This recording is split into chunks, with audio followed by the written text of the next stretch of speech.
Halo teman-teman, jumpa lagi bersama Asiri, alur singkat cerita film. Film yang dibahas kali ini berjudul Nice View yang dirilis pada tahun 2022.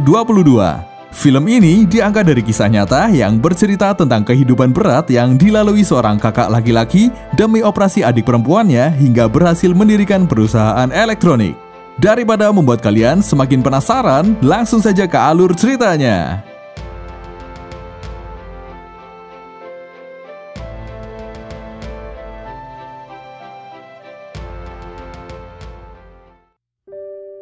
Di awal film, kita diperlihatkan kakak beradik bernama Jing Hao dan Jing Tong yang hanya tinggal berdua setelah ibu mereka meninggal. Setiap hari, Jing Tong harus mengkonsumsi obat karena penyakit pernapasan turunan yang dideritanya, dan sudah menjadi rutinitas bagi Jing Hao untuk mengantar jemput Jing Tong setiap hari ke sekolah.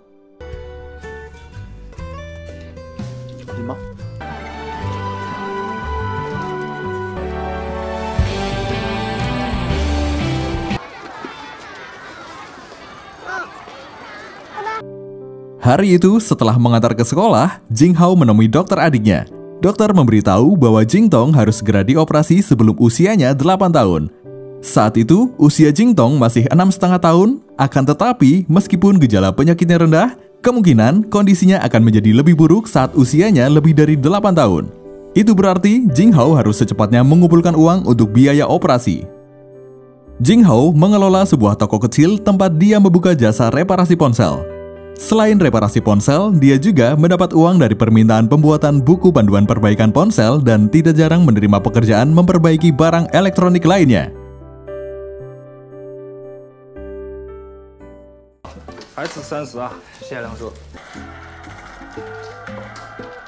Sepulang dari memperbaiki televisi di panti jompo, Jing Hao mendapat peringatan pembayaran uang sewa. Tiba-tiba, dia mendapat telepon dari Tao Jinghong, temannya yang bekerja di gudang barang. Dia memberitahu Jing Hao ada tumpukan ponsel tak lolos uji dari perusahaan Shening. Pemiliknya dipenjara dan ponsel-ponsel tersebut menjadi barang sitaan karena sudah 2 tahun tidak membayar sewa gedung. Gudang akan segera dikosongkan dan tumpukan ponsel tersebut akan dijual. Menurutnya, Jing Hao mungkin bisa memperbaiki ponsel-ponsel itu untuk dijual lagi, sebab itulah dia menawarkan Jing Hao untuk membelinya. Jika Jing Hao tidak mau, mereka akan menjualnya sebagai barang rongsokan. Jing Hao kemudian meminta laporan uji kualitas ponsel-ponsel tersebut untuk diperiksa dan berkata akan memikirkan tawaran tersebut. Jing Hao lalu mencoba memperbaiki salah satu ponsel dan ternyata dia bisa memperbaikinya.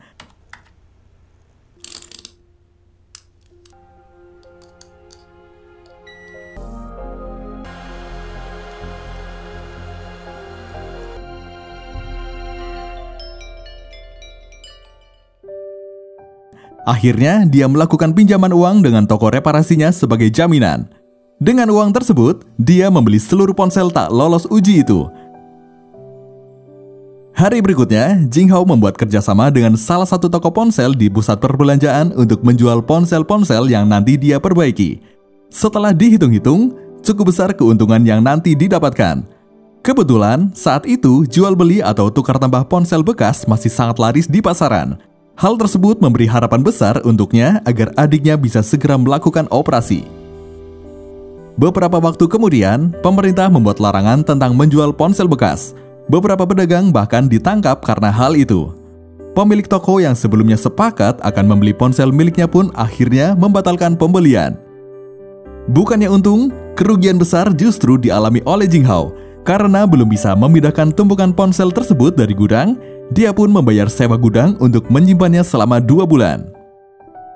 Setelah lama berpikir apa yang akan dia lakukan pada tumpukan ponselnya, Jing Hao kemudian pergi ke perusahaan Shening Elektronik. Dia menemui Park Lee untuk menawarkan suku cadang ponsel yang dia pulihkan. Dia menjelaskan bahwa dengan suku cadang tersebut, perusahaan bisa mengeluarkan ponsel yang diperbarui tapi bersertifikat sehingga legal diperdagangkan. Park Lee berkata, dia ragu Jing Hao bisa lolos uji kualitas suku cadang. Mendengar perkataan Park Lee, Jing Hao berkata akan membuktikan dirinya bisa melakukannya. Hal yang akan dilakukan tidaklah mudah. Jing Hao harus membongkar dan memisahkan seluruh bagian ponsel sampai ke komponen terkecilnya dan memastikan semuanya dalam kondisi baik. Sudah waktunya bagi Jing Hao untuk mengembalikan uang yang dia pinjam, tapi dia belum memiliki uang. 这是自然的拆机流程，我只要把 C8列做出来。你可拉倒吧！我一个小学文凭，我拆机骨架都费劲。自信拿出来啊，老铁。对，走。 Dia pun meminta perpanjangan waktu 1 minggu sampai dia mendapatkan uang muka setelah suku cadangnya lolos uji kualitas. Siang malam, Jing Hao bekerja keras dengan ketekunan dan kesabarannya membongkar sekaligus membuat buku panduan pembongkaran ponsel.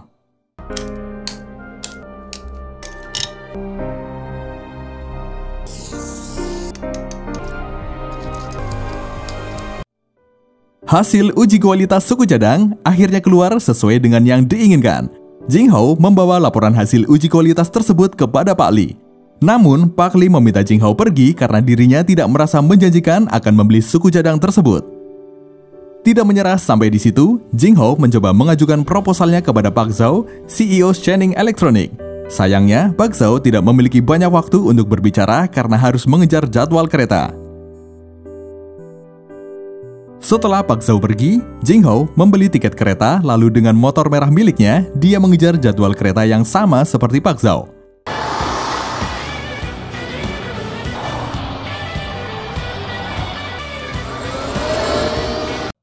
Akibat kurang hati-hati, dia pun jatuh setelah hampir menabrak pengendara sepeda. Motornya yang rusak membuat Jing Hao harus berlari.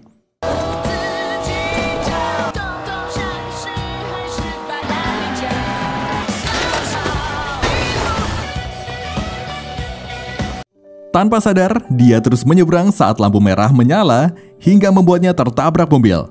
Tapi Jing Hao langsung berdiri dan berlari lagi menuju stasiun.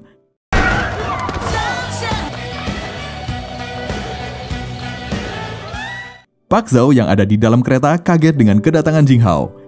Melihat tekad besarnya, Pak Zhao memberikan kesempatan. Akan tetapi, Jing Hao tidak akan diberikan uang muka, pabrik, ataupun pekerja. Maka, apabila suku cadangnya gagal lolos uji kualitas, Jing Hao tidak akan mendapatkan sepeser pun. Itu merupakan sebuah taruhan dengan resiko yang sangat besar, akan tetapi Jing Hao tetap menerimanya sebab itu satu-satunya kesempatan yang dia miliki. Pak Zhao lalu memberikan kartu nama Pak Li untuk dihubungi jika Jing Hao sudah menyiapkan seluruh suku cadangnya.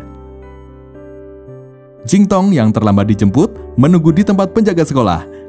Saat kakaknya datang, dia menyadari banyak luka di tubuh Jing Hao. Sampai di rumah, dia membantu mengobati luka-luka kakaknya.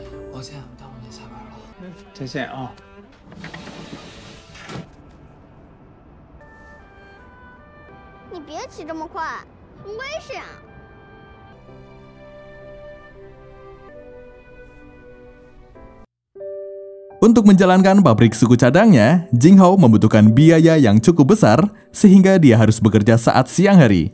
Sebab itulah dia meminta tolong Pak Liang yang bekerja di panti jompo untuk mengawasi pabriknya nanti saat dia bekerja. Awalnya Pak Liang menolak, dia khawatir Jing Hao akan kehilangan segalanya jika rencananya gagal. Namun setelah Jing Hao menjelaskan tentang operasi yang harus dilakukan Jing Tong, akhirnya Pak Liang mau membantunya. Sebelumnya, Jing Hao pernah meminta tambahan 1 minggu untuk membayar pinjamannya. Namun karena rencana bisnis sebelumnya gagal, akhirnya Jing Hao harus merelakan toko reparasi ponsel beserta barang-barang di dalamnya untuk disita. Dia bahkan menjual motor satu-satunya untuk mendapatkan tambahan uang. Kemudian, Jing Hao menemui temannya yang bekerja sebagai pembersih kaca gedung. Dia ingin bekerja sebagai pembersih kaca gedung karena kebetulan masih memiliki kartu izin bekerja untuk tempat tinggi. Pekerjaannya memang berbahaya, tapi gajinya cukup untuk membantu pabriknya bisa berjalan. Setelah itu, dia ditemani oleh Pak Liang. Dia mencari tempat di mana pabriknya akan dibuka. Didapatlah sebuah kontainer yang cukup besar dengan beberapa meja dan kursi di dalamnya. Berkat bantuan Pak Liang, tempat itu akhirnya selesai dibersihkan dan dirapikan sehingga bisa digunakan.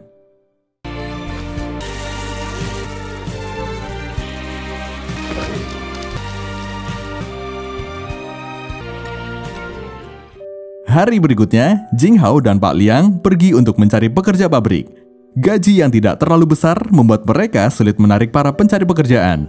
Akhirnya, mereka diberitahu beberapa nama yang mungkin bisa direkrut. Yang pertama yaitu Wang Chunmei, pekerja serabutan dan ibu tunggal yang dulu pernah bekerja di pabrik elektronik namun memiliki masalah pendengaran. Sebab itu, Jing Hao harus terus berteriak saat mengajari Wang Chunmei. Selanjutnya yaitu Zhang Longhao, seorang mantan napi yang sedikit aneh tapi masih bisa menerima apa yang diajarkan oleh Jing Hao. Lalu berikutnya yaitu Liu Hengzi, seorang penghuni warnet yang ingin mencari pekerjaan sungguhan karena ingin menikah. Selain dirinya, dia mengajak satu orang temannya yang bernama Zhang Chao untuk ikut bekerja pada Jinghao. Selama pelatihan, Liu Hengzi mendengarkan dengan baik tetapi tidak dengan Zhang Chao. Tiba-tiba Pak Liang datang dengan beberapa orang tua dari panti jompo yang katanya ingin membantu Jinghao.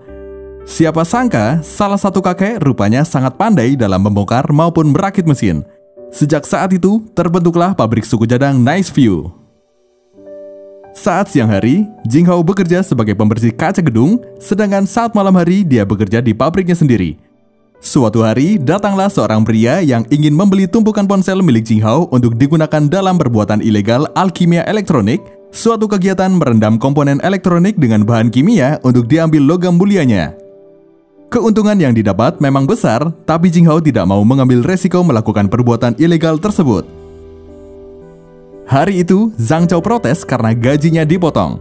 Ternyata, selama sebulan terakhir, jam kerja Zhang Chao lebih sedikit dari biasanya serta bolos kerja beberapa hari. Bukannya berterima kasih pada Jinghao yang masih mau menggajinya, Zhang Chao malah marah. Dia berkata, dia harus membantu tim gamenya, lalu mengeluhkan tentang ruang kerja pabrik yang panas. Akhirnya Zhang Chao berhenti bekerja di pabrik. Suatu siang, Jinghao melihat beberapa orang pria berada di dekat pabriknya. Salah seorang pria juga terlihat berbicara dengan Wang Chunmei. Rupanya, sekelompok pria tersebut merupakan suruhan dari mantan bos Wang Chunmei yang meminta agar tuntutannya terhadap pabrik dibatalkan. Wang Chunmei memang tengah menunggu putusan pengadilan atas kelalaian pabrik yang tidak memberikan pelindung telinga pada pekerja sehingga membuatnya kehilangan pendengaran. Singkat cerita, alat bantu dengar Wang Chunmei jatuh dan rusak setelah ditampar oleh pria itu. Padahal, alat bantu dengar tersebut adalah pemberian dari anaknya.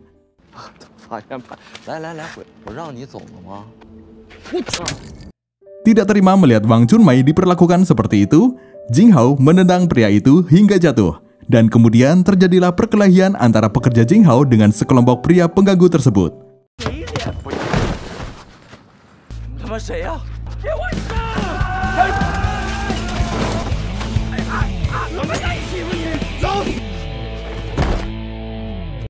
Untuk meredam kemarahan Wang Chunmei, Jinghao berjanji akan memperbaiki alat bantu dengarnya. Beberapa bulan kemudian, Liu Hengzi menikahi kekasihnya. Sebagai bos, Jinghao memberikan sedikit ucapan di pernikahan Liu Hengzi. Acaranya sangat meriah sehingga cukup bisa membuat Jinghao melupakan sedikit masalah hidupnya. Di pesta pernikahan itu, Zhang Chao meminta maaf dan meminta kesempatan kembali bekerja di pabrik.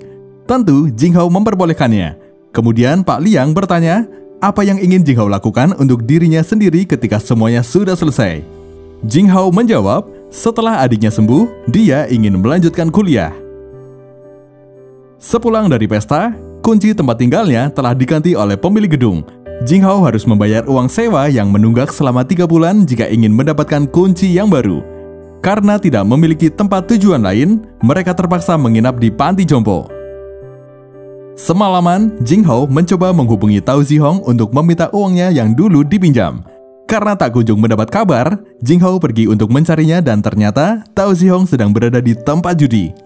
Jinghao marah karena di saat dirinya sedang kesulitan uang, temannya berbohong bilang kalau ibunya sedang sakit hanya demi mendapatkan pinjaman uang untuk judi.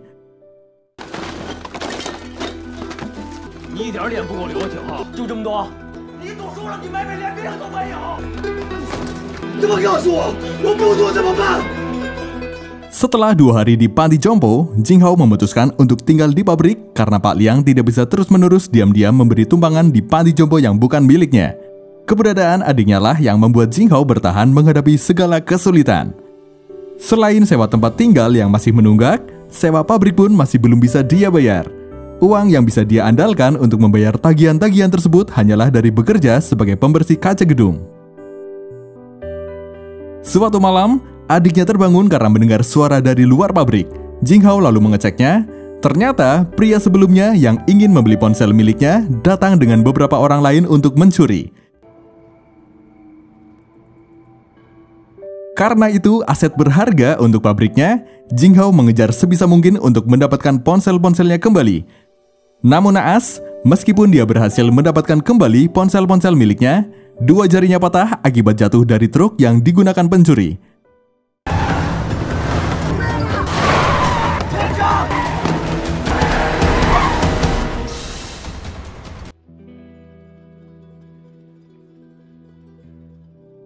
Dengan keadaan jari yang patah, Jinghao memaksakan diri untuk tetap bekerja membersihkan kaca gedung.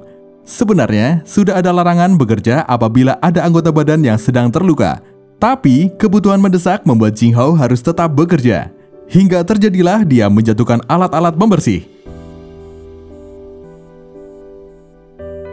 Setelah kondisinya ketahuan, dia pun diberhentikan dari pekerjaannya. 你他妈懂不懂规矩啊？受伤还敢上？ 让我干到月底吧。 装备脱下来，赶紧找人！ Jinghao tidak tahu lagi apa yang harus dia lakukan. Dia tidak memiliki uang untuk menjalankan pabrik, membayar sewa, membayar karyawan, bahkan untuk menghidupi dirinya sendiri pun sulit. Kejadian pencurian ponsel juga merusak gerbang masuk, sehingga pemilik tempat meminta ganti rugi. Pemilik tempat memberi waktu 2 hari untuk Jinghao melunasi sewa atau dia harus pergi. Ketika hujan deras turun, Jinghao nekat menghadang mobil Pak Li. Dia menemui Pak Li untuk memohon bantuan diberikan uang muka atas pekerjaannya. Pak Li kemudian berkata, Jinghao sendiri yang menjanjikan pada Pak Zhao tanpa uang muka. Jika gagal, Pak Li menganggap Jinghao hanyalah pencari nafkah ambisius yang menyetujui semuanya tetapi tidak bisa menuntaskan apapun. Hujan deras saat itu dilanjutkan dengan badai. Namun Jinghao tidak melupakan tugas untuk menjemput adiknya. Karena cuaca yang sangat buruk, penjaga sekolah meminta mereka untuk menginap saja. Tiba-tiba, Jinghao teringat pada janjinya kepada sang ibu bahwa dia akan menjaga adiknya dengan baik.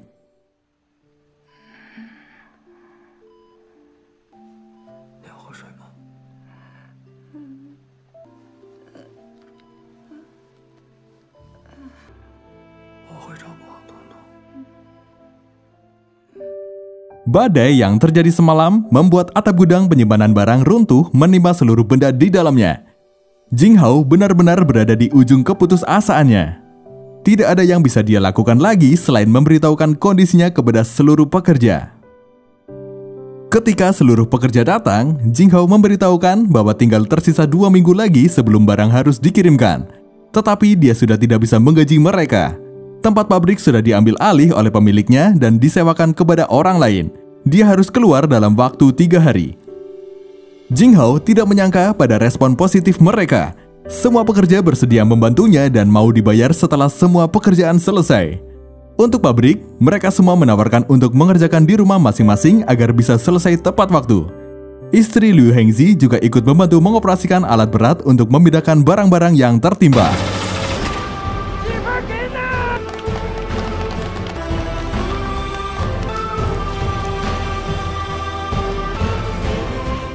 Para lansia di panti jompo juga sudah setuju menerima Jinghao dan adiknya untuk tinggal sementara di panti. Jinghao hanya bisa diam terharu dengan seluruh kebaikan orang-orang kepadanya. Satu persatu, barang-barang berhasil mereka selamatkan dan dimasukkan ke dalam mobil. Kerjasama dan rasa kekeluargaan mereka sudah tidak diragukan lagi, hingga hal sesulit apapun rasanya bisa mereka hadapi bersama dengan mudah. Saat adiknya terbangun karena memimpikan sang ibu, adiknya mengucapkan terima kasih kepada Jinghao yang selalu menjaganya. 他说我长大了，让我好好照顾你。你很累吧？谢谢你。 Tibalah hari pengiriman barang ke Shening Electronic. Kini Jinghao tinggal menunggu kabar hasil uji kualitasnya keluar. Beberapa hari kemudian, Jinghao dan seluruh rekan pabriknya datang ke perusahaan untuk mendengar hasil pekerjaan mereka selama ini. Berdasarkan perjanjian, suku cadang miliknya harus mendapat hasil minimal 85% dalam uji kualitas. Dan ternyata, barang miliknya mendapatkan hasil 87% sehingga Pak Zhao bersedia membeli semuanya. Tidak hanya itu, Jinghao juga diberi kontrak 2 tahun untuk bekerja sama dengan perusahaan dengan harga 5 juta yuan. Tidak seperti sebelumnya, kontrak kali ini, Jinghao akan mendapatkan uang muka. Mereka semua hanya bisa diam dengan perasaan masih tidak percaya atas keberhasilan mereka, hingga kemudian perasaan mereka tumpah ketika berada di dalam lift. 你愿意吗？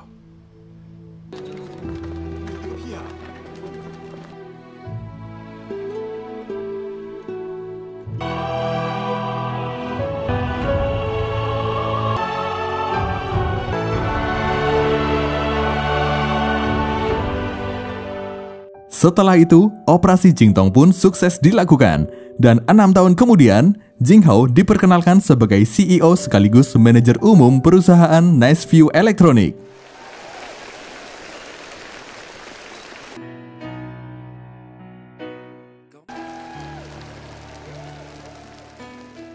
Seperti itulah kisah tentang kehidupan berat yang dilalui seorang kakak laki-laki demi operasi adik perempuannya hingga berhasil mendirikan perusahaan elektronik. Terima kasih dan sampai jumpa di alur cerita selanjutnya.